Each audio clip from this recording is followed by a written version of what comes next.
ಪ್ರಯತ್ನ ಜನತೆ ಗೊತ್ತಿದೆ. ನನ್ನ ಪ್ರಯತ್ನಕ್ಕೆ ಫಲಿತಾಂಶ ಆಗಸ್ಟ್ ತಿಂಗಳಲ್ಲಿ ನಡೆದಂತ 8ನೇ ತಾರೀಕು ಅಥವಾ 9ನೇ ತಾರೀಕು ಇರಬಹುದು. ಅವತ್ತಿನ ಸಚಿವ ಸಂಪುಟದಲ್ಲಿ ಅನುಮೋದನೆ ಆಗಿ ಇವತ್ತು ಅಧಿಕಾರ ಹಸ್ತಾಂತರ ಆಗಿದೆ. ನನಗೆ ಅತ್ಯಂತ ಸಂತಸ ಇದೆ. ಯಾಕೆ ಅಂತ ಅಂದ್ರೆ 45 ಬೂತ್ಗೆ 8002 ಮತಗಳ ಮುನ್ನಡೆಯನ್ನು ಕೊಟ್ಟಿದ್ದಂತ ಹೋಬಳಿ ಆ ಜನತೆಗೆ ನುಡಿದಂತೆ ನಡೆದಿದ್ದೀನಿ. ನುಡಿದಂತೆ ನಡೆದ್ರ ಜೊತೆಗೆ ಪ್ರಾಮಾಣಿಕವಾಗಿ ಆಡಳಿತಾತ್ಮಕ ಯಂತ್ರದ್ದೇ ಅವ್ರಿಗೆ ಸಮಸ್ಯೆ ಇದ್ದಿದ್ದು. ಎಷ್ಟೋ ಜನ ಕೇಳೋರು, ನೀವು ರಸ್ತೆ ಮಾಡಿದ್ರು ಪರವಾಗಿಲ್ಲ, ಚರಂಡಿ ಮಾಡಿದ್ರು ಪರವಾಗಿಲ್ಲ, ಬೇರೆ ಯಾವ ಕಾರ್ಯಕ್ರಮ ಮಾಡಿದ್ರು ಪರವಾಗಿಲ್ಲ, ನಮಗೆ ಸೋಲೂರನ್ನ ಇಲ್ಲ ಮಾಗಡಿಗೆ ಉಳಿಯಕ್ಕೆ ಬಿಟ್ಬಿಡಿ, ಇಲ್ಲ ನೆಲಮಂಗ್ಲಿಗೆ ಸೇರಿಸ್ಕೊಳ್ಳಿ ಅಂತ. ನಾನು ಮಾಗಡಿಗೆ ಬಿಡಕ್ಕೆ ಇಷ್ಟ ಇರಲಿಲ್ಲ. ನನ್ನ ಕ್ಷೇತ್ರ ನನ್ನ ತಾಲೂಕಿನಲ್ಲೇ ಉಳಿಬೇಕು ಅಂತ ಹೇಳಿ ಇವತ್ತು ಉಳಿಸಿ ಅದನ್ನ ಬಹಳ ಜೋಪಾನವಾಗಿ ನೆಲಮಂಗಲದ ಮಡಿಲಿಗೆ ಸೇರಿಸಿದ್ದೀನಿ. ಮುಂದೆ ಜನತೆಗೆ ಗೊತ್ತಾಯ್ತದೆ ಮಾಗಡಿ ತಾಲೂಕಿನ ಆಡಳಿತದ ಸ್ಪಂದನೆಗೂ ನೆಲಮಂಗಲ ತಾಲೂಕಿನ ಆಡಳಿತದ ಸ್ಪಂದನೆಗೂ ಅವರಿಗೆ ವ್ಯತ್ಯಾಸ ಗೊತ್ತಾಯ್ತದೆ.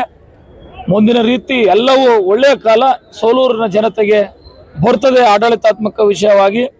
ಇದರಿಂದ ನನಗೆ ಬಹಳ ಸಂತಸ ಇದೆ. ನಮ್ಮ ಪಕ್ಷದ ಮುಖಂಡರು ಕಾರ್ಯಕರ್ತರು ಸದಾ ನನಗೆ ಅದರ ವಿಚಾರದಲ್ಲಿ ಯಾವಾಗಲೂ ನನಗೆ ಪ್ರಶ್ನೆ ಮಾಡ್ತಾ ಇದ್ರು. ಈ ಕೆಲಸ ನೀವು ಮಾಡಲಿಲ್ಲ, ಮಾಡಬೇಕು, ಬಹಳಷ್ಟು ಬೇಗ ಮಾಡಬೇಕು ಅಂತಿದ್ರು. ಮಾತು ಕೊಟ್ಟಿದ್ದೆ, ಆ ಮಾತನ್ನ ಈಡೇರಿಸಿದ್ದೀನಿ, ಮಾತು ಉಳಿಸ್ಕೊಂಡಿದ್ದೀನಿ. ನನಗೆ ಇನ್ನೂ ಅತ್ಯಂತ ಹೆಮ್ಮೆ ಸಂತೋಷ ಏನು ಅಂತ ಅಂದರೆ, ನನ್ನ ಚುನಾವಣಾ ಪ್ರಣಾಳಿಕೆಯಲ್ಲಿ ಕೊಟ್ಟಿದ್ದಂಥ ಬಹಳ ದೊಡ್ಡ ದೊಡ್ಡ ದಶಕಗಳ ಸಮಸ್ಯೆಗಳಿಗೆ ಪರಿಹಾರವನ್ನು ಶಾಸಕನಾದಂಥ ಕೇವಲ 2.5 ವರ್ಷಕ್ಕೆ ಅದಕ್ಕೆಲ್ಲವೂ ಪರಿಹಾರ ದೊರಕಿಸಿದ್ದೀನಿ ಸರ್ಕಾರದ ಆಶೀರ್ವಾದದಿಂದ ಅಂತಕ್ಕಂಥದ್ದನ್ನು ನಾನು ತಮ್ಮ ಮುಖಾಂತರ ಹೇಳಿ ನಾನು ಸಂತಸವನ್ನ ನನ್ನ ಕ್ಷೇತ್ರದ ಪಕ್ಷದ ಮುಖಂಡರು ಕಾರ್ಯಕರ್ತರು ಇವತ್ತೆಲ್ಲರೂ ಬಹಳ ವಿಜೃಂಭಣೆಯಿಂದ ಒಂದು ಸಂತಸ ಪಡ್ತಕ್ಕಂಥ ದಿನ ಇದು ಅಂತಕ್ಕಂಥ ಹೇಳಲಿಕ್ಕೆ ನಾನು ಬಯಸ್ತೇನೆ. ಜನಸಾಮಾನ್ಯರು ಯಾವತ್ತಿಂದ ತಾಲೂಕು ಆಫೀಸಿಗೆ ಬಂದು ತಮ್ಮ ಸೇವೆಯನ್ನು ಇವತ್ತಿಂದನೇ ಬರ್ಬೋದು ಅರ್ಜಿ. ಅದು ಸ್ವಲ್ಪ ಇವತ್ತಿಂದನೇ ಪಾಣಿ ನೆಲಮಂಗಲ ತಾಲೂಕು ಅಂತ ಬರ್ತಾ ಇತ್ತು. ಅದೇ ರಾಜ್ಯ ಮಟ್ಟದಲ್ಲಿ ಸ್ವಲ್ಪ ಭೂಮಿ ಸಾಫ್ಟ್ವೇರ್ ವ್ಯತ್ಯಾಸ ಇರೋದ್ರಿಂದ ಇನ್ನು 4-5 ದಿನ ಆಗ್ಬೋದು ಎಲ್ಲ ಮ್ಯಾಪಿಂಗ್ ಆಗಲಿಕ್ಕೆ. ಮ್ಯಾಪಿಂಗ್ ಕಾರ್ಯ ಪ್ರಗತಿಯಲ್ಲಿದೆ. ನಾನೇ ಸರ್ವೆ ಡಿಪಾರ್ಟ್ಮೆಂಟ್ಗೆ ಹೋಗಿದ್ದೆ, ಕಮಿಷನರ್ ಅವರನ್ನ ಭೇಟಿ ಮಾಡಿದ್ದೆ.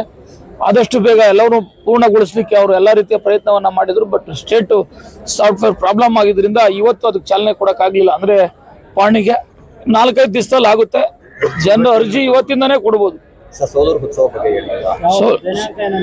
ಇನ್ನೊಂದು 15-20 ದಿವಸದಲ್ಲಿ ನಮ್ಮ ಮುಖಂಡರಿಗೆಲ್ಲ ಹೇಳಿದ್ದೀನಿ. ಸೋಲೂರು ಸಂಭ್ರಮ ಅಂತ ಕಾರ್ಯಕ್ರಮವನ್ನು ಮಾಡಲಿಕ್ಕೆ ಅವರಿಗೆಲ್ಲ ಸಭೆ ಮಾಡಲಿಕ್ಕೆ ಹೇಳಿದ್ದೀನಿ. ಸೋಲೂರಿನಲ್ಲಿ ಸುಮಾರು 10,000ಕ್ಕೂ ಹೆಚ್ಚು ಜನ ಸಾರ್ವಜನಿಕರು ಪಾಲ್ಗೊಂಡು ಈ ಸೋಲೂರು ಹೋಬಳಿ ನೆಲಮಂಗಲಕ್ಕೆ ಸೇರಿದ್ದನ್ನು ವಿಜೃಂಭಣೆಯಿಂದ ಸಂಭ್ರಮಿಸಲಿಕ್ಕೆ ಒಂದು CNG ಪ್ರತಿ ಮನೆಗೂ ಸಿಹಿಯನ್ನು ತಲುಪಿಸ್ತಕ್ಕಂಥ ಕೆಲಸಕ್ಕೂ ಸಹ ನಾನು ಯೋಜನೆಯನ್ನು ಇಟ್ಕೊಂಡಿದ್ದೀನಿ. ಅದನ್ನು ಮಾಡ್ತೇನೆ. ಅಲ್ಲಿ ನಿಮಗೂ ಆಹ್ವಾನ ಮಾಡ್ತೀನಿ, ನೀವು ನೋಡ್ತೀರಾ. ಸೋಲೂರು ಸಂಭ್ರಮ ನೆಲಮಂಗಲ ಉತ್ಸವದ ಮುಂದುವರಿದ ಭಾಗ. ನೆಲಮಂಗಲ ಉತ್ಸವದಲ್ಲೇ ಬರ್ತಕ್ಕಂಥದ್ದು ಸೋಲೂರು ಸಂಭ್ರಮ ಕಾರ್ಯಕ್ರಮ. ಅದು ಪಕ್ಷದಿಂದ ನಾನು ಮಾಡ್ತಕ್ಕಂಥದ್ದು, ನಾನು ಪಕ್ಷದ ಮುಖಂಡರು ಕಾರ್ಯಕರ್ತರು ಮಾಡ್ತಕ್ಕಂಥದ್ದು.